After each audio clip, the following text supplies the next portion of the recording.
Hey, what's up guys, back at it, as well, Leon and Joe Silvers from Winterbourne. So guys, today we're going to talk about formatting a schedule, a class schedule. So I know in the last video we talked about operating hours, and there was a difference here. You could be operating from 9 to 9 and doing paperwork and having someone answer the phone and that kind of stuff. But when we talk about a schedule, this is a schedule of times that people will be attending your school for classes, right? And so the first thing that you got to think about is, again, we go look at our target market. If we know that we're gearing our school mainly to kids, but we're running kids, we're trying to offer kids classes at, let's say, 3:30 in the afternoon, when our local school district doesn't let out until 4 o'clock. Well, that schedule is going to be a problem for a majority of parents that you want to attract to your school. Right? What are some other issues that may come up with scheduling? Well, I think options, right? But you got to think about it this way. The more opportunities people have to come to your school, the more people you're going to enroll. It's as simple as that. I remember a few years ago I was looking for a CrossFit gym. And the first thing I looked at was schedule. I didn't look at price. I didn't look at anything else. I looked at schedule because I want to make sure that I can get there, right? The places that had more opportunities for me, 3 classes in the morning, 5 at night, they were more appealing to me.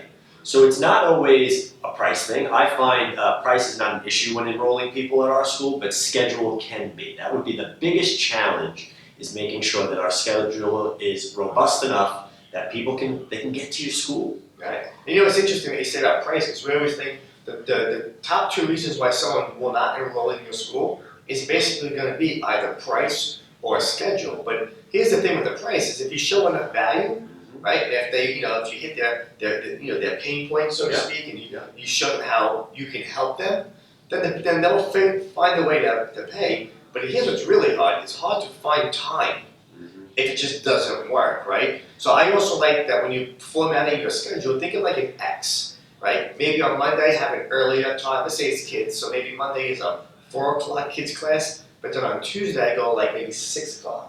And then Wednesday I go maybe 4 o'clock, Thursday I go maybe 6. Try to make it where you give them an early option and then a little bit of a later option. So if they can't make the earlies, they have the lates. And Joe, I like how you talked about having a robust schedule. I'm not saying that, that you guys listening in that you have to start Sunday classes, but we operate Monday through Sunday, and we just found that our demographic is that we have a lot of like single dads, where they have their kids every other weekend. And by having a Saturday, Sunday program, it actually works for those families. Yep. It just does. So I'm not saying that you have to go out and do that, but just imagine if that's your demographic, if you're getting a lot of people coming in here and going, I can only make the weekends, but you don't offer any weekend classes, right? That's going to hurt you in growing your business. So there's some things to think about.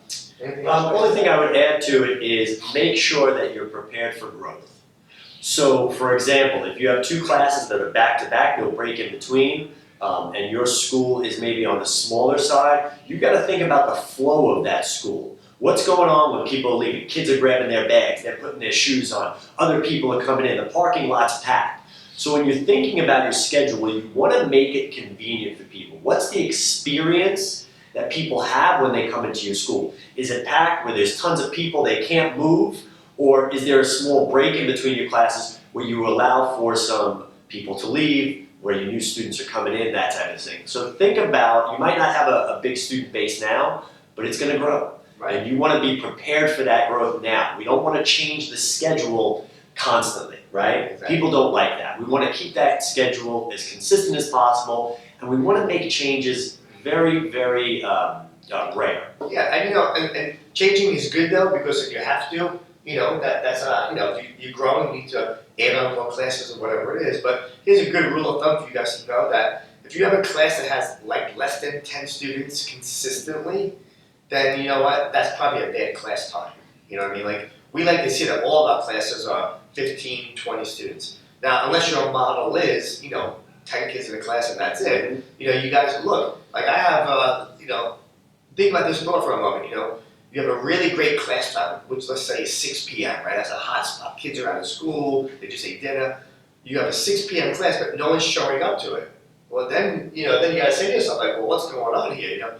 Could it be an instructor? Could it be that you're putting the wrong demographic in that class? 6 o'clock is a good time, but maybe it's not a good time for kids, and maybe it's a better time for adults, or vice versa. So you gotta take some time. What we would like for you to do, your assignment is to send us your current class schedule, and then think about some of the things that we discussed. Does the schedule have flexible times, an early and a late time?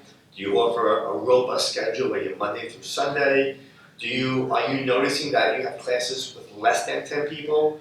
Let us know that, and we'll help you reformat your schedule. So when people come in, you want the excitement there, Yes. So that's also another factor that we can get more into. But right now, focus on the class schedule, send it over to us, and then we'll see you guys at the next video.